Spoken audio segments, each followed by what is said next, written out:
Sir मैं आपको बता रहा हूं कि मैं अपनी इस तकरीर को टीपू सुल्तान की नजर, सुनिए सर, अब हो गया, खत्म कर रहा हूं सर। मैं अपनी तकरीर को टीपू सुल्तान की नजर कर रहा हूं। ये टीपू सुल्तान की फोटो है, क्या आप इससे भी नफरत करेंगे? सर ये संविधान में टीपू सुल्तान की फोटो है जिस पर वल्लभ भाई पटेल ने साइन किया, श्यामा प्रसाद मुखर्जी ने साइन किया। ये आपकी नफरत है सर। आखिर में मैं अपनी बात को खत्म कर रहा हूं इस शेर पर कि क्या दिन दिखा रही है सियासत की धूप छांव। जो कल सपूत थे वो कपूतों में आ गए थे, इस कदर अजीम के पैरों में ताज थे, इतने हुए जलील के जूतों में आ गए। बहुत बहुत शुक्रिया सर। श्री गौरव गोगोई जी। धन्यवाद सभापति महोदय। शुक्रिया मोहतरम चेयरमैन साहब, आपने मुझे बोलने का मौका दिया। मैं शुरुआत में बताना चाह रहा हूं कि मैं हुकूमत की तरफ से लाए गए इस रेजोल्यूशन की मुखालिफत में बोल रहा हूं और मैंने अमेंडमेंट्स भी दिए हैं प्रेजेंट एड्रेस के लिए।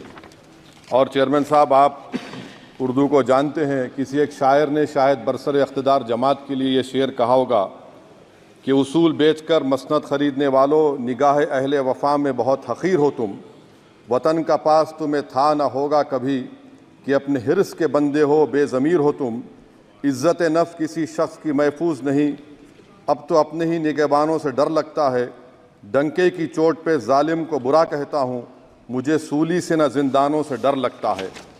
मोहतरम चेयरमैन साहब, मैं आज इन लोगों की तरफ से बोल रहा हूँ जो दिखते तो हैं, जिनके बारे में बात तो होती है मगर उनकी कोई नहीं सुनता। मैं उनके बारे में बोल रहा हूँ जिनके बारे में वज़ीर आज़म मोदी ने कहा था कि घुसपैठी है। मैं उन बेटियों और माओं के बारे में कह रहा हूँ जिनके बारे में मोदी ने कहा कि ज़्यादा बच्चे पैदा करते। मैं उन मासूम नौजवानों के बारे में कह रहा हूँ जिनको मॉब लिंचिंग के ज़रिए मारा जा रहा है।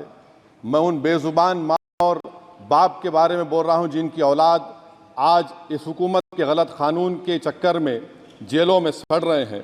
सर, मैं दस्तूर जब इस ऐवान में बन रहा था, संविधान बन रहा था, तो उस वक्त अलहदा वोटर लिस्ट और इंतखाबी रिजर्वेशन की बात आई तो उस वक्त के हमारे फाउंडिंग फादर्स ने, हमारे बुजुर्गों ने, दोनों समुदाय के हिंदू और मुसलमानों ने फैसला किया कि हम इस पर राज़ी नहीं होंगे। बल्कि उन्होंने क्या कहा था हमारे फाउंडिंग फादर्स ने, उन्होंने मुखालिफत की थी अलहदा वोटर लिस्ट की और इंतखाबी रिजर्वेशन की। उन्होंने कहा था, I quote sir, it is the duty of majority community to ensure that minorities are elected in the representative numbers.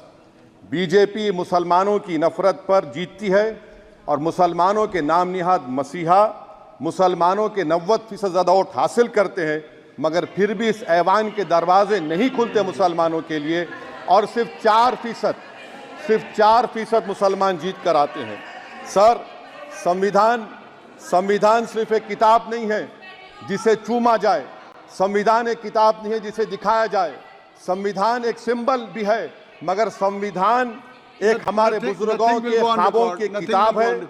हमारे जमहूरियत को हमारे बुजुर्गों ने इस तरह समझा, हमारे फाउंडिंग फादर्स ने इस तरह जमहूरियत को समझा कि इसमें हर समुदाय और मजहब और समाज के मानने वाले लोगों की राय को शामिल किया जाएगा इस मुल्क को चलाने के लिए। मगर इस ऐवान में सिर्फ 4% मुसलमान जीत कर आते हैं।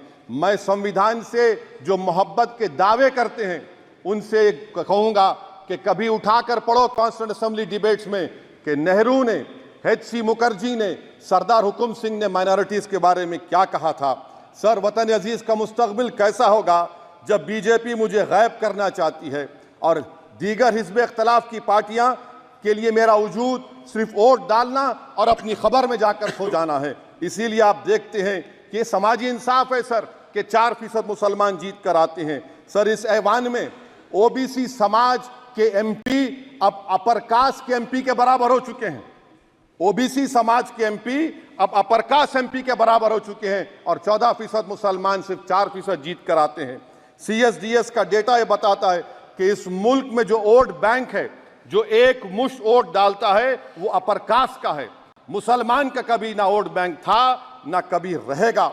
सर, 4 जून के बाद 6 मुसलमानों की मॉब लिंचिंग हुई, 11 घरों को मध्य प्रदेश में मोदी के बुलडोजर ने निस्तो नाबूद कर दिया। हिमाचल प्रदेश में एक मुसलमान की एक दुकान को लूट लिया गया और हिज़्ब इख्तिलाफ की पार्टियों की तरफ से सन्नाटा है। शायद अब वक्त आ चुका है कि लफ्ज मुसलमान का नाम लेना भी अब उस पर पाबंदी आयद कर दी जाएगी। सर, मैं ये बात बताना चाह रहा हूँ कि नरेंद्र मोदी को जो मैंडेट मिला है। एक मिनट ओवैसी साहब, आप लोग बैठ जाएं, कृपया आप लोग बैठ जाएं। श्री मनसुख मांडविया जी, आप लोग बैठ जाएं, कृपया माननीय सदस्य बैठ जाएं। श्री मनसुख मांडविया जी, मनसुख मांडविया जी, कृपया आप लोग बैठ जाएं। अपने प्रारंभिक कृपया आप लोग भाषण अपने में बैठ जाएं। माननीय आप लोग बैठ जाएं। माननीय सदस्य ने माननीय सदस्य बैठ जाएं। माननीय सदस्य ने अपने प्रारंभिक भाषण में जो शब्द प्रयोग करा है उसको ऑथेंटिकेट करा जाए। और अभी उन्होंने उल्लेख करा कि मोदी के बुलडोजर ने वहाँ मॉब लिंचिंग करा है, उसको भी ऑथेंटिकेट करा जाए। निश्चित तौर से इसको ठीक है।